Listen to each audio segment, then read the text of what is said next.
On vous souhaite la bienvenue à ériclatour.com. Dans quelques instants, on reçoit des gens du Conseil économique du Richelieu et de la Galerie des 3A pour vous parler de la relève agricole, mais aussi vous parler du concours de photos Zoom sur mon patrimoine.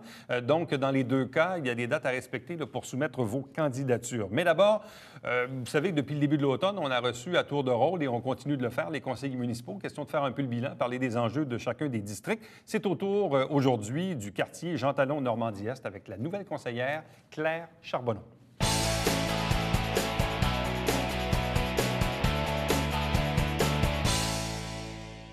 Depuis quelques semaines, on se fait un devoir de recevoir à nouveau tous les conseillers municipaux de la ville de Saint-Jean-sur-Richelieu. L'an dernier, évidemment, on les avait reçus, mais c'était dans le contexte d'une campagne électorale. Là, maintenant, dans certains cas, il y a des nouveaux, il y a des anciens. Pour les nouveaux, en même temps, on dresse un peu le bilan de la dernière année. Ça permet de parler des enjeux aussi des 3 prochaines années là, pour terminer le mandat. C'est au tour de Claire Charbonneau qui représente le district Jean Talon Normandie-Est. Bonsoir et bienvenue. Bonsoir. Un an plus tard, est-ce que vous êtes désillusionnée, satisfaite, surprise? Bref, quel est le bilan que vous tracez de cette première année? Moi, je trouve que c'est un très bon bilan parce que pendant la première année, j'ai appris beaucoup parce que je suis quand même sur beaucoup de comités finances, développement économique, des choses comme ça. Ça m'a permis de voir aussi comment fonctionne la machine de la ville. Et je pense que là, je commence à être plus prête à entamer une nouvelle année avec beaucoup plus de connaissances, beaucoup plus de choses que je vais pouvoir regarder. Aviez-vous des attentes ou des idées préconçues avant de commencer votre mandat? Parce qu'on se fait des fois, quand on arrive dans un nouveau poste, on se fait une idée de ce à quoi ça peut ressembler. Est-ce que c'est différent de l'idée que vous vous étiez faite auparavant? Peut-être un peu. Moi, ce que je n'avais pas réalisé, c'est pas le pouvoir, mais le pouvoir un peu aussi. Qu'est-ce que le conseil de ville peut décider, peut faire, peut dire aux fonctionnaires, bon, ben moi, j'aimerais que... Et ensemble, on peut décider aussi vraiment les enjeux de la ville et les nouveaux projets. Donc, ce que je comprends, c'est que vous pensiez que c'était plus limité que ça dans le champ décisionnel? Oui. Donc, finalement, il y a plus de pouvoir que vous pensiez, oui. C'est ça? Ah oui? Oui. OK.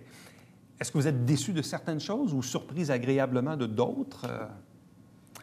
Bien, c'est sûr qu'il y a des petites choses que je suis peut-être déçue, mais en général, je trouve que ça va bien. Puis, comme je vous ai dit, j'apprends énormément. Bon. Puis, j'espère que je vais pouvoir faire encore 3 bonnes années pour pouvoir satisfaire les citoyens. Bon.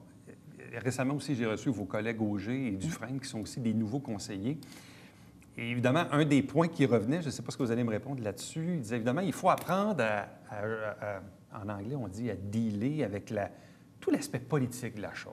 Hein, parce qu'évidemment, il y a une joute politique qui s'exerce. Il y avait des gens qui étaient élus sous une bannière ou sous une autre bannière. Puis là, on arrive vers le budget. Puis bon, un tel veut avoir telle chose dans son district, l'autre, il veut avoir ça. Donc, il y a un jeu politique qui s'exerce. Il n'y a pas eu beaucoup de votes quand même depuis le début du mandat, mais il y en a eu dans certains dossiers. Ça, comment vivez-vous avec cet aspect-là de la joute politique? J'ai pas trop de problèmes parce que moi, ce que je veux, en fin de compte, c'est le bien-être du citoyen. Je veux aussi avoir le plus bas taux de taxes possible pour les citoyens, respecter sa capacité de payer. Moi, je vais selon ce que moi, je pense. Étant dans les comités quand même assez importants, finances, développement économique, CLD, etc., je suis quand même au courant de quand même la capacité de respecter certaines choses. C'est sûr qu'on ne peut pas toujours être tous d'accord. Mais ça, je n'ai pas de problème avec ça. Étant venu du milieu des affaires aussi, faut négocier puis il faut voir à nos intérêts. Donc, quand vous parlez notamment des finances, parce que vous siégez sur le comité puis là, vous êtes en préparation de budget, souvent, la phrase facile, c'est de dire « Ah, bien là, vous avez juste à couper puis ça va nous coûter moins cher de taxes. » Ça, c'est la phrase, non, mais la phrase facile que les gens peuvent vous répondre sur la rue. Là. Ou encore, mais une fois qu'on a la tête là, dans les chiffres, là, oui. Puis que la direction générale vous dit « OK, on peut geler les taxes, mais il va falloir qu'on coupe tant de millions. » Fait qu'on coupe quoi? Comme élu, là, on est confronté à quoi dans ce genre de décision-là quand on dit, ou encore, puis en plus, le Québec est en train de vous faire un beau cadeau aujourd'hui. Oui. Avec c'est quoi, c'est 1 million pour Saint-Jean ou à peu près? Ça va nous donner entre 1 million et 1,5 million à peu près. non prévus, que là, vous devez vous réajuster, puis Oui. toutes les villes au Québec doivent se réajuster. Fait que là, on fait quoi? Il faut couper quelque chose qu'on avait prévu faire? Sinon, il faut augmenter les taxes qu'on ne veut pas faire? Bien, c'est certain qu'on ne l'avait pas prévu. On avait déjà commencé à travailler le budget. Il va falloir retravailler encore un petit peu plus. Faut faire des choix, c'est certain. Surtout qu'il y a quand même des gros dossiers qui s'en viennent, comme le pont. Il y a aussi la rénovation, bien, l'urbanisation du centre-ville. Oui. Il va y avoir des choix à faire. Ça va être très, très discuté. Et on n'a pas le choix. Si on ne veut pas mettre le citoyen avec des grosses augmentations, on n'aura vraiment pas le choix de faire des choix. De faire des choix déchirants dans certains Exactement, cas. exactement. Si on parle des enjeux de votre district, donc toute la partie Normandie-Est et Jean Talon à Saint-Luc, partie, en fait, c'est un district de l'hôpital. Il y a beaucoup d'immeubles à logement, donc ça crée des enjeux un peu différents des autres districts. En l'espace d'un an, qu'est-ce que vous avez pu faire avancer là, comme dossier dans le quartier? Bien, il y a eu des rues qui ont eu une petite couche d'asphalte, là.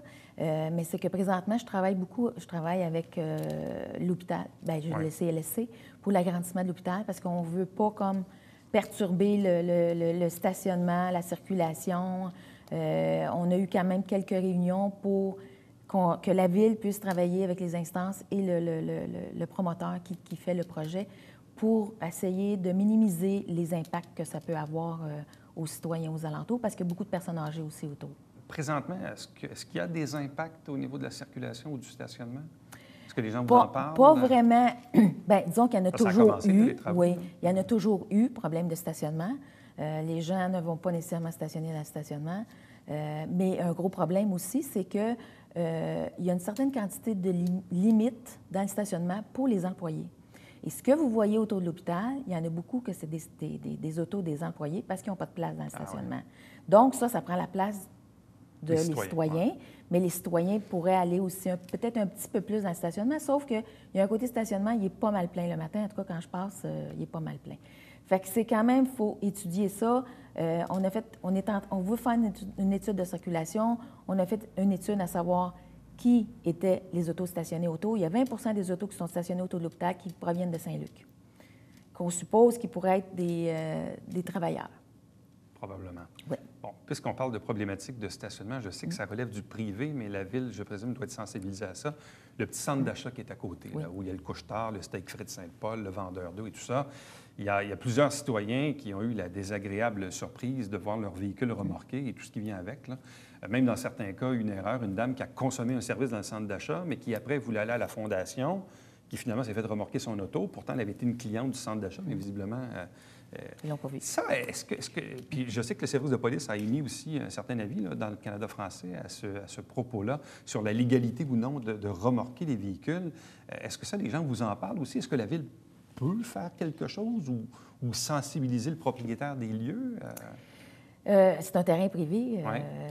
Il appartient au propriétaire du centre d'achat. La Ville ne peut pas vraiment intervenir là-dessus. J'ai eu quelques plaintes, mais pas vraiment, là. Il y a eu une personne, un locataire, qui s'est plaint, mais sauf qu'à la fin, on ne peut pas rien faire. Pour ses clients, ils ont le droit d'aller là. Il y a même un commerce qui a dit que ça l'a avantagé parce que les gens y vont plus, il y a plus de places pour stationner. C'est certain qu'il y a eu peut-être de l'abus en ce qui concerne les remorqueurs, parce que les gens qui n'avaient pas d'argent sur eux, ils pouvaient se faire amener à la banque, mais là, ils chargeaient un supplément. Fait que ça, c'est un peu de l'abus, par exemple. Ouais. Ça, la police pouvait intervenir là-dessus concernant les abus. Mais pour le remorquage dans le terrain privé, la Ville ne peut pas faire grand-chose. Comme tel, là. Parce qu'en réalité, ils prennent votre véhicule puis ils vont le porter en quelque part dans le quartier, là. Oui. Là, je sais qu'il y en a même qui, s'ils sont patients un peu, ils se promènent dans le quartier puis ils finissent par le retracer, mais ça, c'est un autre truc. Quels sont les autres enjeux pour les 3 prochaines années dans le quartier? Mis à part, évidemment, la problématique de l'hôpital, les travaux de stationnement, est-ce qu'il y a des enjeux au niveau de l'asphaltage d'autres rues, d'infrastructures, de parcs? Il y a encore un peu d'asphaltage de faire pour quelques rues, mais pas des asphaltages en profondeur. L'enjeu, mais là, ils ont commencé déjà à essayer de régler. Il y a 2 intersections sur le boulevard Saint-Luc. Séminaire, Ita, oui. Boulevard Saint-Luc. Disons qu'ils ont fait déjà une traverse piétonnière parce qu'il y a quand même des arrêts d'autobus. Disons que le problème de l'entrée et la sortie de la SAC, ça n'a pas été une bonne idée de mettre ça là. Fait que c'est un gros problème, ça. On va essayer de faire quelque chose, mais c'est pas évident parce qu'il est déjà installé là. Il y a aussi l'autre intersection, Normandie, boulevard Saint-Luc et Saint-Gérard. Pour, du Pasquier, exactement. Ça aussi, il faut réarranger cette intersection-là. Et les citoyens voudraient quand même un trottoir, au moins sur un côté, qui puisse se promener sécuritairement sur le boulevard Saint-Luc dans cette section. Donc, c'est des enjeux de sécurité, principalement pour les intersections Normandie-Saint-Gérard et boulevard Saint-Luc, de même que Rita, pas loin de la SAQ. C'est ça, effectivement. Bon, parce qu'effectivement, dans le cas de la SAQ, puis j'ouvre une parenthèse, je le dis, moi, comme consommateur, si je regarde ma montre et je dis on est samedi 2 heures, c'est bien de valeur, mais je vais aller à SAQ des Halles.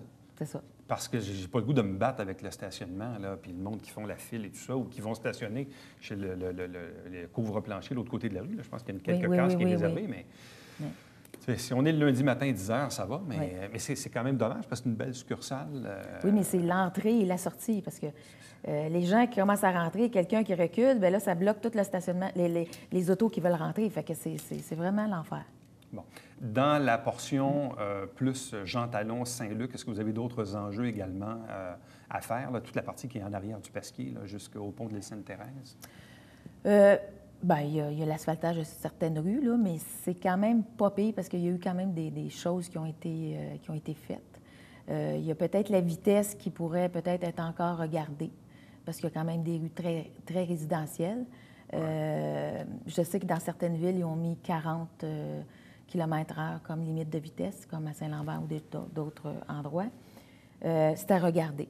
Il n'y avait pas à un moment donné un projet de passerelle entre le parc en arrière du Canadian Tower et la bande du canal, ou même attaché au pont marchand, mais c'est plus dans les cartes? Non, c'est plus dans les cartes parce que de toute façon, à un certain moment donné, c'était 200 000 300 000, puis après ça, c'était devenu 1,5 million, ou 1 million, 1,5 million, fait que ça a été complètement abandonné, cette passerelle-là. On oublie ça.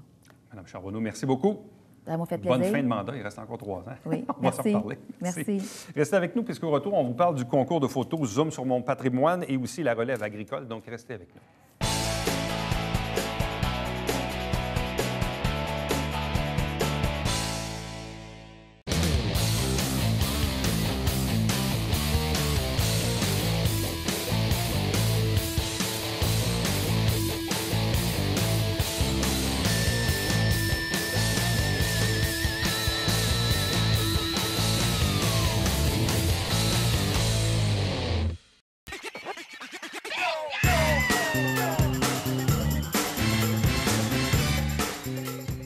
Divertir dans le confort de votre foyer. Télébingo, TVHR, tous les dimanches matins, 9h30, avec votre meneur de jeu, Alain Rameau. C'est un rendez-vous.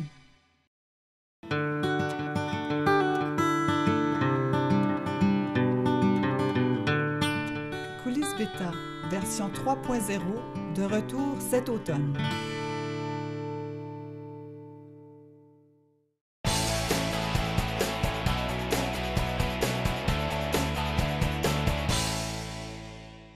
Deux sujets à l'ordre du jour, le concours de photos Zoom sur mon patrimoine, également la bourse de la relève agricole. Il n'y a pas vraiment de lien entre les deux événements, sinon qu'un seul peut-être, l'implication du Conseil économique du Richelieu, Jennifer Crawford. Bonsoir. Bonsoir. De même que Marie Hébert de la galerie AAA. Bonsoir et bienvenue. Bonsoir, Eric. Donc, Jennifer, parlons d'abord de la relève agricole, puis après ça, on va vous impliquer avec le concours de photos. Ça fait quand même quelques années que ça existe, la bourse de la relève agricole?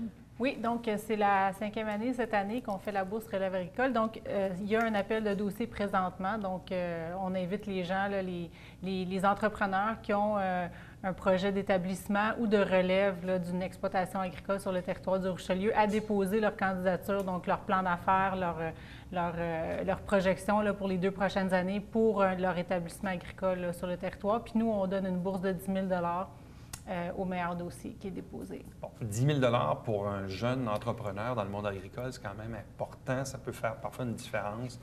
Peut-être un levier même dans certains projets. Ouais, je ne sais nous, pas, les 4 premiers récipiendaires, je ne sais pas ce que ça a donné au final, là, mais... Bien, en fait, les 3 premières années, on a eu quand même c'était vraiment de la relève apparentée, là, un transfert de ferme, là, de père en fils. c'est un peu le modèle. Puis c'était des exploitations laitières là, quand même assez grandes. Donc, je vous dirais que ça venait comme juste faire comme une petite reconnaissance, un petit coup de pouce là, à cet entrepreneur-là au niveau de tout le travail qu'il avait à faire avec les professionnels pour faciliter ce transfert-là. Puis faire ça pour que, justement, ils mettent en place les bases là, pour que le jeune puisse prendre la relève. Mais la dernière année, on est allé plutôt avec une plus petite entreprise émergente dans le domaine de l'artichaut. Donc, pour lui, le 10 000 ça faisait une plus grosse différence là, dans son projet. Puis, ça lui a permis là, de travailler tout ce qui est emballage, étiqueté, son marketing, vraiment toutes des choses qui restaient à faire là, dans le développement de son entreprise. Donc, on le répète, appel de candidature au maximum le 14 novembre, donc pour bénéficier de la bourse de la relève agricole, donc à un montant de 10 000 Donc, si vous connaissez de jeunes agriculteurs, vous pouvez bien sûr les inciter à aller chercher ou communiquer avec le Conseil économique pour obtenir plus de détails pour participer à ce concours de la bourse de la relève agricole. Bon. Donc, le premier sujet est terminé parce qu'en fait, le Conseil économique s'occupe de ce sujet-là. Oui. Mais quelle est aussi l'implication du Conseil économique à l'égard du concours de photos Zoom sur mon patrimoine? Donc, c'est via l'entente de développement culturel qu'on a dans la région là, qui implique différents, le ministère de la Culture, la MRC du Richelieu, la Corporation du Fort Saint-Jean et la Ville de Saint-Jean. Donc, tous ces partenaires-là, ils se sont mis ensemble pour faire une entente de développement culturel sur 3 ans. Et Zoom sur mon patrimoine fait partie des projets soutenus par cette entente-là. Donc, on trouvait que c'était un projet rassembleur qui avait différents volets. Donc, il y a 3 volets. Il y a le volet scolaire avec les écoles secondaires. Il y a le volet grand public. Et il y a un nouveau volet cette année qui est avec le Cégep de Saint-Jean. Donc, je vais laisser Marie en parler dans quelques instants. Donc, c'est quelque chose qui rejoint la population et puis qu'on fait annuellement là, pour mettre en valeur le patrimoine bâti. Bon, parce que je sais que dans les dernières années, je pense qu'on l'appelait, c'était Zoom sur ma ville. Oui. Là, on parle de Zoom sur mon patrimoine. Oui. Donc, à chaque année, il y a comme une thématique, là. Oui. Oui, c'est-à-dire, bien, pour la petite histoire, en fait, je pense qu'on en est à notre huitième édition de Zoom. Et effectivement, au départ, c'était Zoom sur ma ville et on a agrandi ça à la région, d'où l'implication en plus du CLD à ce moment-là pour que ça devienne régional. Et bien, c'était un succès qui était grandissant, en fait. Donc, on a décidé d'impliquer la région. Donc, c'est maintenant Zoom sur mon patrimoine. Et là, nous, cette année, Action Actuelle, on en a déjà fait partie, mais en fait, à l'origine, c'est un projet qui avait été lancé par Action Actuelle il y a 8 ans.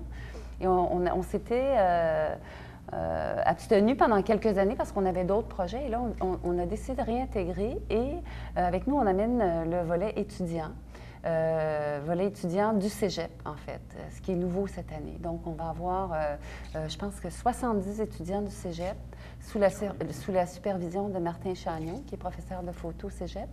Et eux vont exposer les photos chez Action Actuelle dans la 2e salle.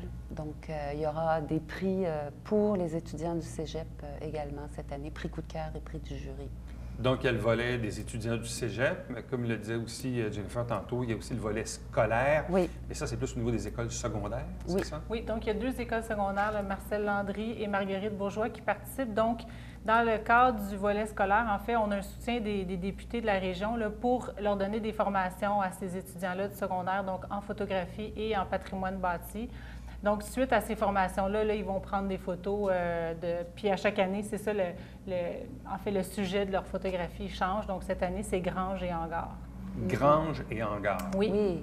Et ça, c'est encore pour justement inciter les gens à découvrir toute la région du Richelieu, à se promener dans les routes de campagne et découvrir des belles granges patrimoniales qu'on a sur le territoire. Donc, juste pour bien comprendre, donc la thématique Grange et Hangar, est-ce que c'est pour les 3 groupes, scolaires, grand public et cégep? Oui, c'est le même thème. C'est le même thème pour tous. Oui.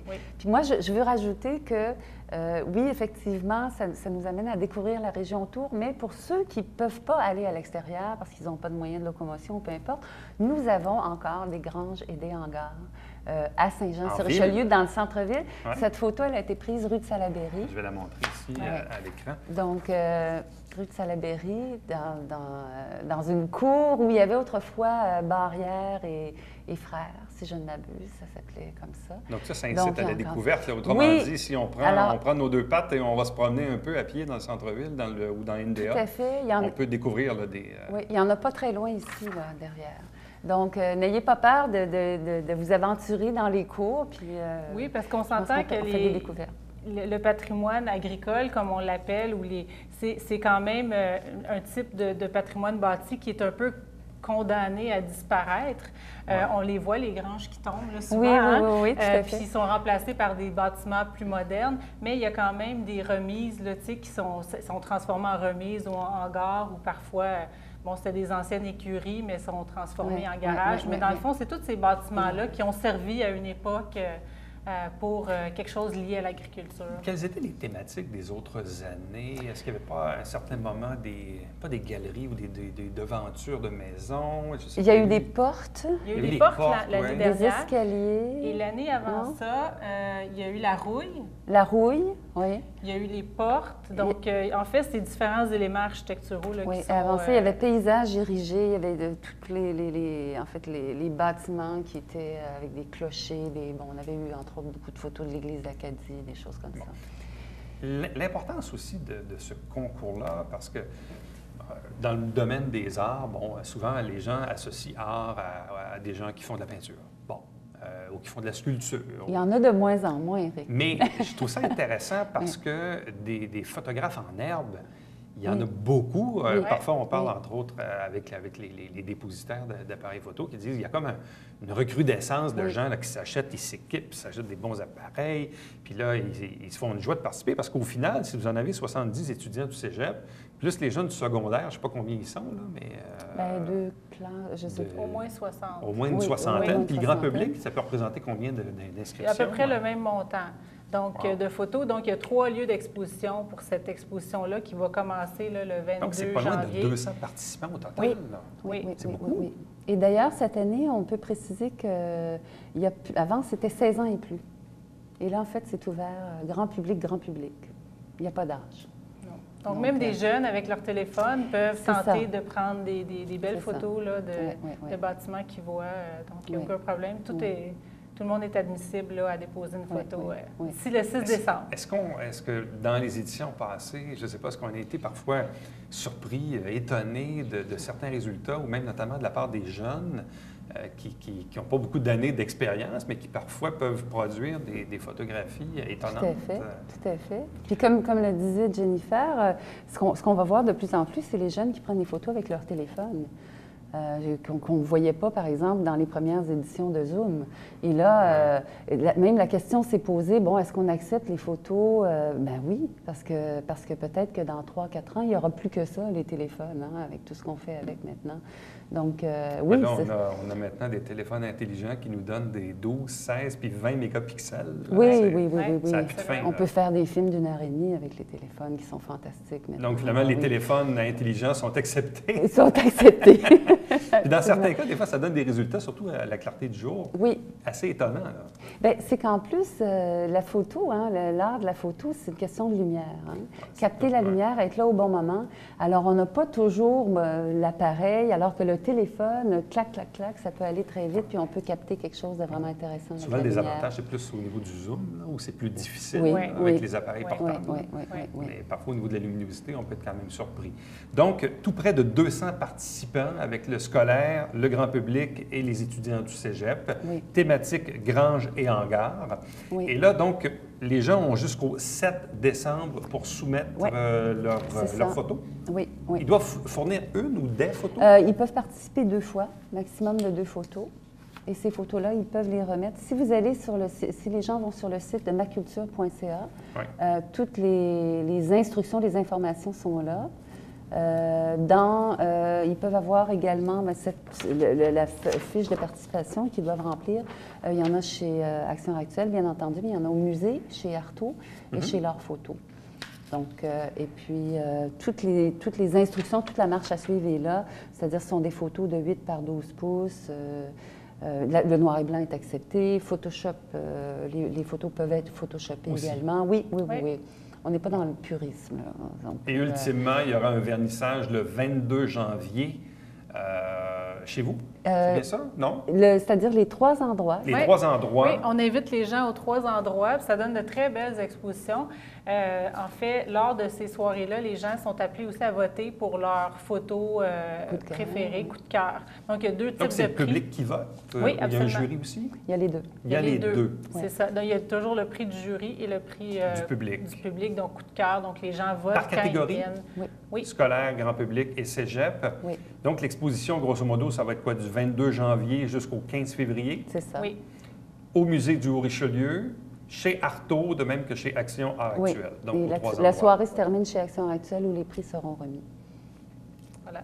Donc, si vous êtes un photographe en herbe, peut-être que vous avez déjà participé dans le passé, peut-être que vous avez le goût de revenir, peut-être que ça va être un de vos enfants de Marcel Landry ou de Marguerite Bourgeois ou du cégep qui vont participer au concours. Mais bref, on peut être quand même assez étonné là, des résultats. Donc, on invite les gens, bien sûr, à participer et bien sûr à aller voir le résultat du 22 janvier au 15 février, donc au musée, chez Artaud et chez Action Art Actuel. À vous trois. Merci beaucoup. Merci beaucoup, Éric. À vous deux, pardon. J'ai-tu dit à vous trois? À nous trois. Je m'inclus là-dedans. À nous trois. Restez avec nous. On est de retour avec le Babillard quotidien.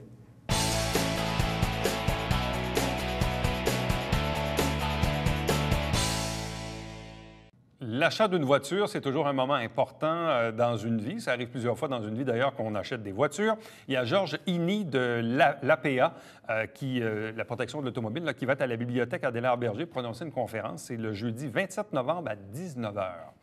À chaque semaine, on vous présente des extraits du Conseil de ville. L'émission s'appelle Saint-Jean-sur-Richelieu. Vous avez la grille horaire à l'écran.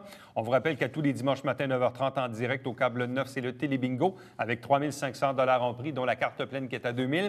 30 dépositaires pour acheter vos livrets sur tout le territoire que l'on diffuse. tvhr9.com pour en connaître la liste ou 358-1912. Télévision du Richelieu, voici les coordonnées pour me joindre directement par courriel, Éric Latour en un mot, à commercial tvhr9.com. Je vous invite à visiter le site, également à nous suivre et nous aimer sur Twitter et sur Facebook. À chaque jour, évidemment, on met des liens directement pour aller revoir nos entrevues. Les entrevues sont en format YouTube, donc disponibles si vous avez des appareils de marque Apple. À demain. Bye-bye.